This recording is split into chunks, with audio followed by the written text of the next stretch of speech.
Israël espérait remporter une victoire décisive contre le Hamas. Mais un an après les premières attaques, l'objectif est encore loin d'être atteint. L'armée israélienne, Tsahal, a mis en place une nouvelle tactique de guerre appelée « victoire décisive », qui repose sur la puissance aérienne et la supériorité en renseignement pour éliminer l'infrastructure militaire ennemie. Cependant, les résultats restent mitigés. Au Liban, où ils ont affronté le Hezbollah, Tsahal a montré sa puissance dès les premières frappes, mais à Gaza, où il faisait face à un adversaire plus faible, les objectifs politiques n'ont pas été atteints. Cette stratégie repose sur le fait que les ennemis d'Israël n'attaquent plus directement, mais utilisent des groupes armés menant une guerre d'usure et de terreur.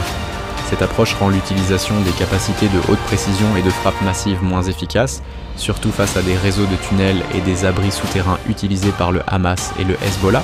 Ces dernières décennies, Israël a renforcé ses défenses avec des systèmes comme le dôme de fer pour intercepter les roquettes. Mais cela ne suffit plus pour assurer une victoire durable. L'ennemi adapte sans cesse ses méthodes pour percer ses protections. Tsahal a récemment tenté de renforcer ses forces au sol et de mieux coordonner ses frappes en se basant sur des cibles pré-identifiées au Liban et à Gaza. Mais la préparation de ces opérations reste incomplète. Avec un adversaire aussi résistant et adaptable, il devient difficile de garantir une victoire rapide ou décisive.